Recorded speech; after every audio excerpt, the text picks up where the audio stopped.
صرت قطبا ونلت الصاد من مولى الموالي رجالي في هواجرهم سيام وفي ظلم لآلي كاللؤالي وكل ولي له قدم وإني على قدم النبي بدر الكمال نبي هاشمي مكي حجازي هو جديه به نلت الموالي مريدي لا تخف واش فإني عزوم قاتل عند القتال أنا الجيلي محي الدين اسمي وآلامي على رأس الجبال أنا الحسني والمخداء مقامي وأقدامي على أنكر الرجال وعبد القادر المشهور اسمي وجدي صاحب العين الكمال وجدي صاحب العين الكمال آمين الحمد لله رب العالمين والعاقبۃ للمتقین الصلاۃ والسلام علی رسولہ محمد وآلہ وأہل بیتہ وأصحابہ اجمعین۔ اے مولا کریم جو کلمات طیبات پڑھے، جو کھانے، جو ذکر اذکار کیا، حضرت شہنشاہ بغداد پیران پیر تذکیر کا قصیدہ پڑھا، ختم غوثیہ شریف پڑھا، اپنے بارگاہ عالیہ میں قبول و منظور فرما، اور اس کے وسیلہ جلیلہ سے یہ نبی پاک علیہ السلام کے وسیلے سے یہ کار خیر ایصال ثواب کرتے ہیں، یا مولا کریم رب سرکار کی بارگاہ میں پیش کرتے ہیں، قبول فرما۔ آپ کے وسیلے سے تمام انبیاء، تمام رسول، تمام غوث، کتب، قلندر، درویش، آل اللہ اور تمام صحیح العقیدہ مسلمانوں کی روح کو ایصال کرتے ہیں، قبول فرما۔ نبی پاک علیہ السلام کے والدین کریمین، جدان پاک، آپ کے خاندان کے لوگ، بالخصوص حضرت ابو طالب، حضرت امیر حمزہ، حضرت عباس، حضرت حارث، حضرت ام الفضل بنت الحارث، حضرت فاطمہ بنت اسد، نبی پاک علیہ السلام کی پھوپھیاں، نبی پاک علیہ السلام کی تمام تر بیٹیاں، سرکار کے بیٹے، نبی پاک علیہ السلام کی لخت جگر حضرت خاتون جنت کی روح کو ایصال کرتے ہیں، قبول فرما۔ نبی پاک علیہ السلام کے یاران باوفا حضرت صدیق اکبر، عمر فاروق، عثمان غنی، حضرت مولا کائنات، حضرت امام حسن، امام حسین، امام زین العابدین، امام محمد باقر، امام جعفر صادق، موسیٰ کاظم، سید علی رضا، امام تقی، امام نقی، امام حسن عسکری، بالخصوص غوث پاک علیہ جناب کی روح کو ایصال کرتے ہیں، قبول فرما۔ یا مولا کریم ان تمام بندگان خاص کی وسیلے جلیلہ سے ہم تیری بارگاہ میں، ان کے وسیلے سے یا مولا کریم سچی نیت اور اخلاص کے ساتھ تیری بارگاہ میں توبہ کرتے ہیں، ہماری توبہ قبول فرما، ہماری توبہ منظور فرما، ہماری توبہ قبول فرما، ہماری توبہ منظور فرما۔ نبی پاک علیہ السلام کے وسیلہ جلیلہ سے یا مولا کریم ہمیں دین کے کام کرنے کی توفیق عطا فرما، دین کو سمجھنے کی، اس کو پڑھنے کی، اس پر عمل کرنے کی توفیق عطا فرما، اس کو آگے پھیلانے کی توفیق عطا فرما۔ نبی پاک علیہ السلام کے وسیلہ جلیلہ سے حاضرین مجلس کی جو نیک تمنی تمنا ہے یا مولا کریم تو دلوں کے حال جب بہتر جاننے والا ہے، پوری فرما۔ میرا ایک شاگرد ہے مولانا مہد، وہ عمرہ کر کے پاکستان گیا تھا، واپس آیا تو ایئرپورٹ پر وہ ابھی جہاز سے باہر نہیں نکلا تو اس نے مجھے فون کیا کہ استاد جی آج کلاس ہے میری، یعنی اس طرح کا اس کا ذوق تھا۔ تو وہ پورے ہفتے سے بیمار ہے، کافی بیمار ہے وہ، تو آج اس کو میرے خیال میں ہاسپٹل لے کر جا رہے ہیں، تو آ کر اسے کوئی نظر ہی لگی ہے کیونکہ کافی اس نے لیکچر دیے پاکستان میں بھی۔ اللہ تعالیٰ اسے مکمل شفا عطا فرمائے اور اسے صحت عطا فرمائے اور اس کا علم اس کے ساتھ اس کو پکا کر دے اور اس کو اچھا مسلمان، اچھا لائق فائق عالم بنائے۔ اور نبی پاک علیہ السلام کے وسیلے سے جتنے ساتھیوں نے یہ کوشش کی ہے کہ یہ درس نظامی کی کلاس بنے، بچے عالم بنیں، لوگ بچے یہ سمجھیں دین، یا مولا کریم ان کی دنیا بھی اچھی فرما اور آخرت بھی اچھی فرما۔ اور جنہوں نے یہ پلیٹ فارم بنایا اور زندگی میں محنت کی، پیسہ روپیہ پیسہ اور اپنے خون سے اس کی خدمت کی اور دنیا سے چل بسے، ان کی آخرت کی منزل آسان فرما۔ یا مولا کریم جو زندہ ہیں انہیں عزت عطا فرما، یا مولا کریم انہیں اچھی زندگی عطا فرما، انہیں صحت والی زندگی عطا فرما، ان کی اولادوں میں خیر اور برکت فرما۔ نبی پاک علیہ السلام کی وسیلے سے یا مولا کریم شہنشاہ بغداد پیران پیر تذکیر کا ذکر کرتے ہیں، یا ان کے وسیلے سے ہمارے بھی صغیرہ کبیرہ گناہ معاف فرما، ہمیں بھی نیکی کرنے کی توفیق عطا فرمایا، ہماری اولادوں کی عزتوں کی حفاظت فرما۔ یا مولا کریم اپنے پیارے حبیب لبیب صلی اللہ علیہ وسلم کے وسیلے سے ہم دوبارہ تیری بارگاہ میں پھر توبہ کرتے ہیں، ہم سچی نیت اور اخلاص کے ساتھ دین کا کام کرنا چاہتے ہیں، یا مولا کریم اسے قبول فرما اور خزانہ غیب سے ہماری امداد فرما۔ وصلی اللہ تعالیٰ علی خیر خلقہ محمد وآلہ وآلہ بیتہ وصحبہ اجمعین، آمین برحمتک یا ارحم الراحمین۔ Last week we discussed Kitabul Iman, and we talked about Rasulullah sallallahu alaihi wasallam's hadith that Imam Bukhari rahmatullah alayhi has opened a new bab, chapter Kitabul Iman, and it was hadith number 8 that we discussed. And Umuril Iman, and I explained to you previously when we discussed Kitabul Wahi that whenever Hazrat Imam Bukhari rahmatullah alayhi, he opens a new chapter, he always likes to produce or have a heading of the chapter with the ayat of Quran Majid, Furqan Hamid, and this was what he started this chapter with. لَيْسَ الْبِرَّ أَن تَوَلُّوا وُجُوهَكُمْ قِبَلَ الْمَشْرِقِ وَالْمَغْرِبِ وَلَكِنَّ الْبِرَّ مَنْ آمَنَ بِاللَّهِ وَالْيَوْمِ الْآخِرِ وَالْمَلَائِكَةِ وَالْكِتَابِ وَالنَّبِيِّينَ وَآتَى الْمَالَ. And it continues. This is Surah Baqarah, ayat 188. And here Imam Bukhari rahmatullah alayhi has tried to explain to you that we are going to discuss the Iman. And Iman is not that you face Maghrib or Mashriq, one of a direction. He says that Iman is not that you just face one direction and Iman is complete. He says Iman is an embodiment of Amal. And here he says that you have to respect and honor the destitute. You have to spend in the way of Allah subhanahu wa ta'ala, and you have to look after your qurba, your family, the orphans, masakeen, and all of the destitute people and all of the needy people, whether they are needy in their physical appearance or their spiritual appearance, or, for example, they are in need of shelter. Like, for example, nowadays there is floods in Pakistan. Many brothers and sisters are donating. People are out there working. So this is a sign of their Iman, that they have a strong Iman, that they are spending their wealth. And here it says not only the masakeen or the poor, but also the yatama, all the orphans. And also it starts Zawil Qurba. He says your family. You have to look after your family as well, and you have to be kind and courteous towards them. There is no clause here in this Quranic ayat that says that your family should be kind to you.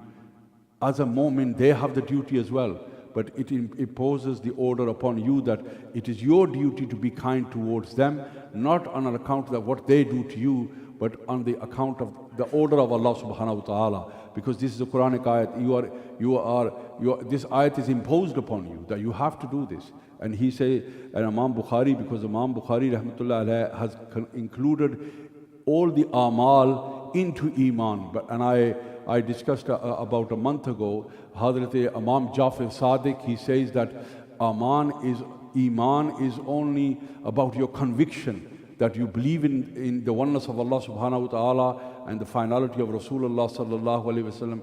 And there is a couple of more characteristics, but Amal has no part in your Iman.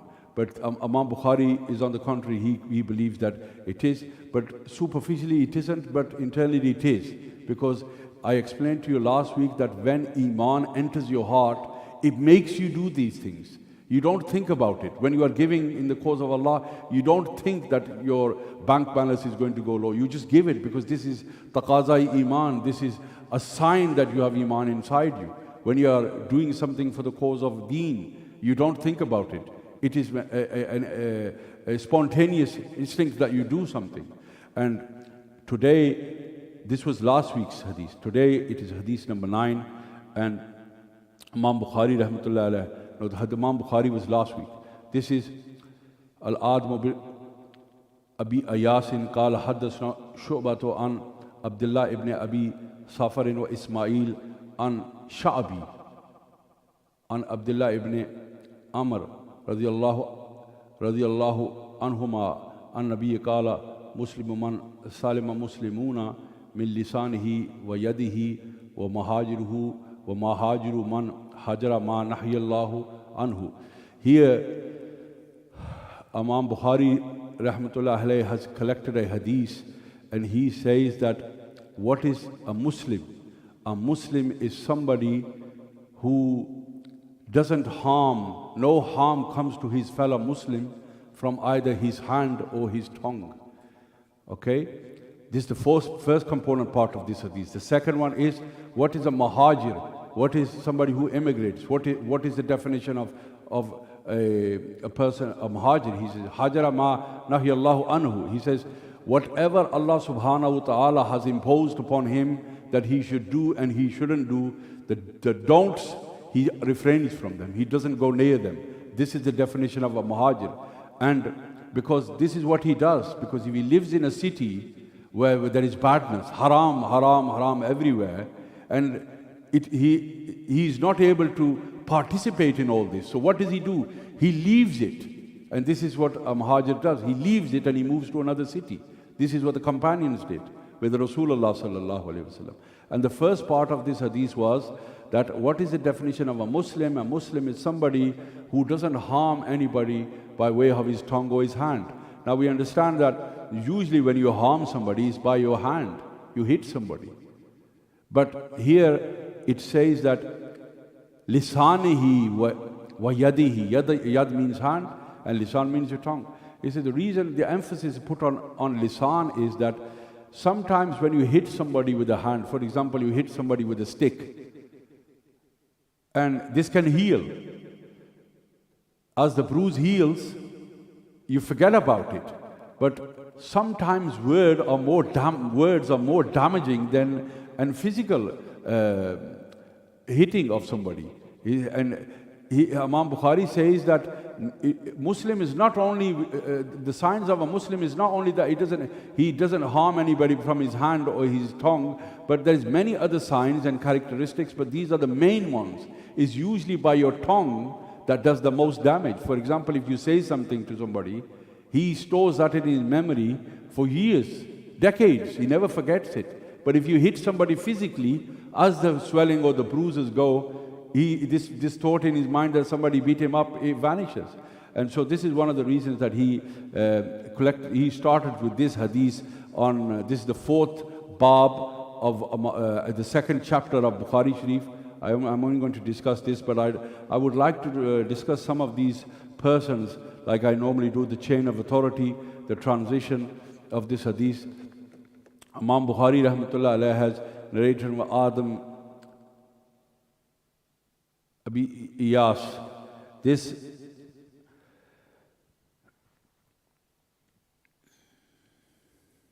a couple of personalities in this chain that are very important, not only for today's lesson, but the rest of our lives, especially nowadays that many problems are occurring in some of the ulama and thoughts of Aqidah.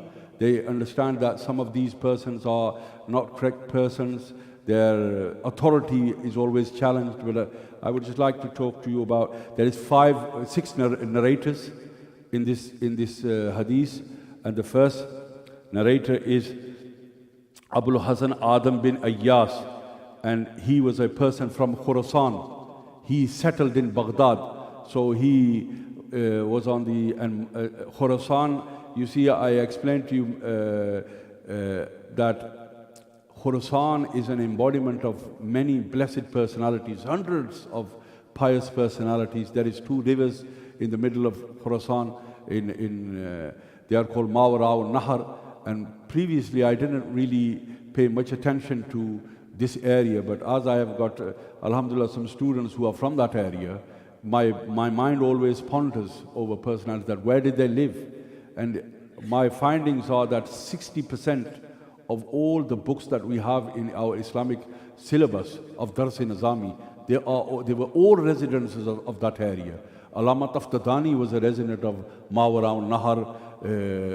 Imam Maturidi rahmatullah alayhi, who was the great leader, and he was a great Imam of Aqidah, he was from this area. And this first person, he was from Khurasan as well. So he was born in Khurasan, and he later traveled to Baghdad Sharif, and he lived here. And he was a very pious person. He visited Kufa, Basra, Hijaz, Misr, and many other personality areas. He died in the year 220. And the second person is Shoba bin Hijaz. He is also considered a very reliable person, and he's Sufyan Sori was a great narrator. And as we go through Bukhari Sharif, you will see that Sufyan Sori, he was well loved by Mufti Sahib Qibla. Mufti Ghulam Rasool Sahib, he used to have great regards for this person. He was a great alim. He was a lover of the family of Rasulullah sallallahu alaihi wasallam. Many personalities, say that his authority has been challenged, but they have no weight, they have no legs. He was a very, very sincere person, very, very trustworthy person, and Imam Bukhari has taken this hadith from him as well. He is the second person in this chain. The third one is Abdullah bin Abi Safr Hamdani. He was from Kufa, and he died in the reign of Marwan bin Muhammad. So when he was a leader, or when he was the sovereign of the state, of the Muslim state, this was the time that he died. And then it says Ismail bin Abi Khalid, he died in the year about 140s Hijri. Then it's Sha'bi Abu Amr, he was a Tabi, and he is a great person as well. He is the fifth narrator of this Imam Shabi. There is another Imam Shabi, rahmatullah alayh. Some persons, when you come to the hadiths of the family of Rasulullah sallallahu alaihi wasallam, like the Ahl al-Bayt, Imam Shabi, he narrates about them. And he is a very, very highly respected Tabi, I think, that he is a Tabi. Because he was the disciple and he was a student of Sayyidina Ali Karmallahu Wajhul Kareem. So I want you to remember this name, Imam Shabi.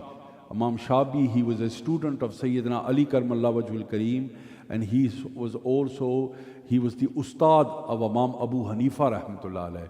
So if you say, some persons say that this because Imam Shabi is the narrator of this hadith, or is in the chain of this hadith, therefore this hadith is weak, or we don't accept it because he over-exaggerates, he talks about the family of Rasulullah more than others, then you are in fact challenging everything that Imam Abu Hanifa rahmatullah alayhi has said. Because the Hanafi fiqh that you have today, you will find faults in it because of Imam Shabi.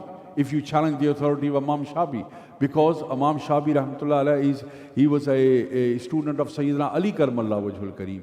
And I think on the day Maulana Awais Sahib came, I discussed this as well. So this is one of the narrators in this chain, Imam Shabi. And Imam Shabi, you have to bear this in mind always, that whenever you hear a hadith that Imam Shabi, you should consider and you should be confident in knowing that he was a student of Sayyidina Ali Karmallahu Wajhul Kareem. He was a lover of the family of Rasulullah, and at the same time he was one of the teachers of Imam Bukhari rahmatullah, Imam Abu Hanifa rahmatullah alayh.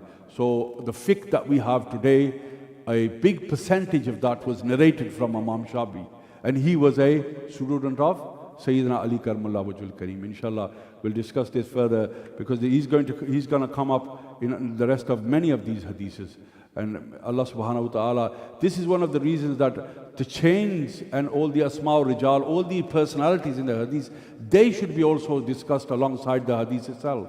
Because then it is the chain that makes the hadith. It authenticates it. It says that it was these blessed personalities that said Rasulullah sallallahu alaihi wasallam did this, or said this, or he participated in this, and this was his way of life. May Allah subhanahu wa ta'ala give us the ability to understand the life of Rasulullah sallallahu alaihi wasallam, his companions, and all our our pious predecessors. Wa ma alayna illa al-balagh al-mubin. Alhamdulillahi rabbil alameen. है मौलकिम जो हदीस रसूल पाक सल्लल्लाहु अलैहि वसल्लम बयान की है, या मौलकिम जो सही बातें की आपने बारगाह में कबूल मंजूर फरमा, और जो कमी हुई है या मौलकिम या कोताही हुई है आपने अपने हबीब लबीब सल्लल्लाहु अलैहि वसल्लम के वसीले से, पैगंबर के वसीले से या मौलकिम ने दरगुज़र फरमा, और हमारी खताओं को माफ़ फरमा, हमें नेकी करने की तौफीक अता फरमा। फसल्लल्लाहु तआला अला खैरिल खल्क़ि मुहम्मद व आलिहि व सहाबिहि अजमाइन।